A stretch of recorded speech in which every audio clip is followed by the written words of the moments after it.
This is All India Radio. In the program Spotlight, now we bring you an exclusive interview with Secretary, Ministry of Housing and Urban Affairs, Durga Mishra, on 6 years of smart cities, AMRUT, and PRADHAN AWAS YOJANA. The interviewer is AIR correspondent NASEEM NAQVI.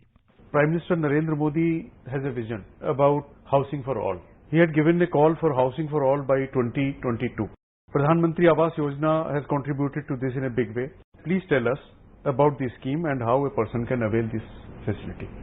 Honorable Prime Minister envisioned in 2014 when the new government came that when we celebrate the 75th year of Indian independence in the year 2022, everybody must have their own house, whether it is the rural area or the urban area. On 25th June 2015, he launched Pradhan Mantri Awas Yojana Urban. And when we collected information from the state governments, at the preliminary estimation, the total number came to around 1 crore. This number stabilized at 1.12 crore when we got reports from all the states and union territories. Nowhere in any part of the globe this level of housing scheme has been taken up. Under the previous JNNURM, between 2004 to 2014, 10 years, there was a housing scheme under the JNNURM, but the total houses sanctioned was only 13.5 lakhs. But what got completed and delivered was only 8 lakhs. How can you do this in 7 years? 1.12 crore houses. But now when I reflect back after 6 years, we have already sanctioned 1.12 crore plus houses. Out of them, we have already grounded for construction more than 83 lakhs houses. And we have delivered to the beneficiaries more than 48 lakhs houses. Naseem Saab, when I say we have delivered houses, it is not house with the 4 walls. It's a house which will fulfill the dreams of the poor man. So this house has got drinking water. This has got gas to cook their food. This has got a toilet and the septage or a sewer system. And it has got electricity. Everything possible. Then only we consider the house is complete. And the beneficiary moves in there. We have got 4 different verticals. I mean, this was planned in a way that one, beneficiary-led construction. That is, the beneficiary construct a house on his own site. If his house is in a dilapidated conditions, he has got a land, but he is living in a kind of a mud or a kacha kind of a house, doesn't have a toilet. Second, if there is a public land available, we construct a affordable housing in partnership, either using a public body or a private body. So it's a multi-story complexes are done for every person. And third is in situ slum redevelopment. Like in the slums, there is a haphazard kind of a development, no amenities. So we redevelop the slums. We monetize on the land available because most of the slums are in a very close to the posh area. And the fourth is credit linked subsidy scheme. The person chooses his own house. He buys his house and we provide subsidy. There are different level of subsidy varying from 1.5 lakhs in the beneficiary-led construction, 1.5 lakhs in affordable housing partnership, 1 lakhs in the in-situ slum redevelopment, and around almost like giving a incentive in terms of the cash subsidy so that one reduces his EMI value to around 2,500. If it is projected over 10 years or a 15 years a period of the loan repayment, it comes out to around 6 lakhs rupees. Otherwise, upfront, it is around 2 lakhs rupees. So this money is paid to the beneficiary and it is all through the direct benefit transfer. Most of the states and the union territories, they are contributing on their own because this is the seed money. I mean, that money varies from 50,000 to around 4 lakhs based on their financial status. And this scheme has so tremendously well across the country. I have visited in all parts of the country and I see the kind of happiness brings to the families and the kind of excitement and joy which has brought to the families. They have invested their own funds, their own savings to get their dream house. This is all across the country. How close are we to achieve the objective of providing housing for all by 2022? Well, recently we had this COVID-19 from March 2020 onwards. For almost like 6 to 8 months we lost a series of lockdowns. Then again the second wave came recently. So because of the 2 waves of the COVID, there have been some setback. Otherwise we had targeted to complete this by 2022 positively. But as I mentioned, we are going to touch completion of around 50 lakhs houses, which itself, recently the ministry launched a 100-day challenge to bring that enthusiasm back so that the cities, the beneficiaries, the states, where there is a lot of awards, recognition of the performance of the states and cities. So this 100-day challenge, I am very confident that all the houses will get grounded in the next 6 months. There's 1.12 crore houses.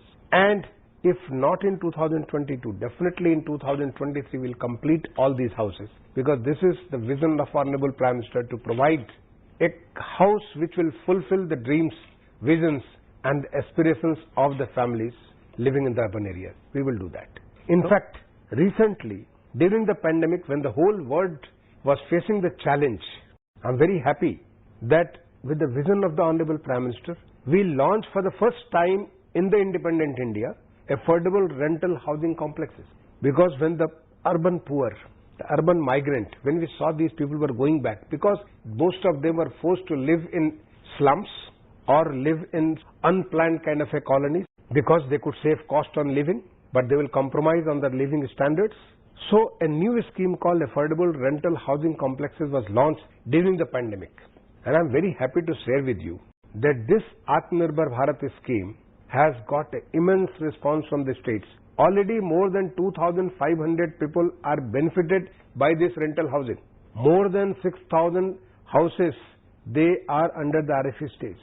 More than 80,000 houses have been committed by the public sector and the private sector companies. They are going to utilize them, the kind of assistance and the incentive which has been given under the scheme.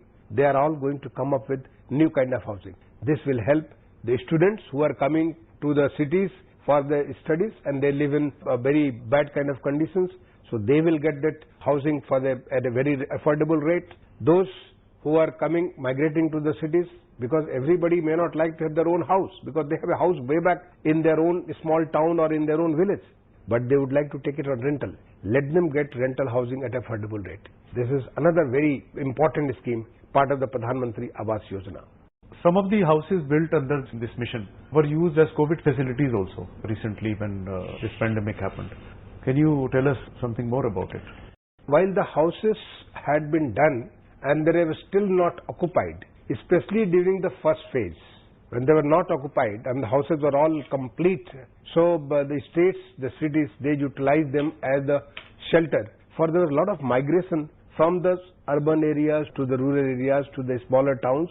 So people could be accommodated in these facilities. A temporary accommodation was made, which was later vacated.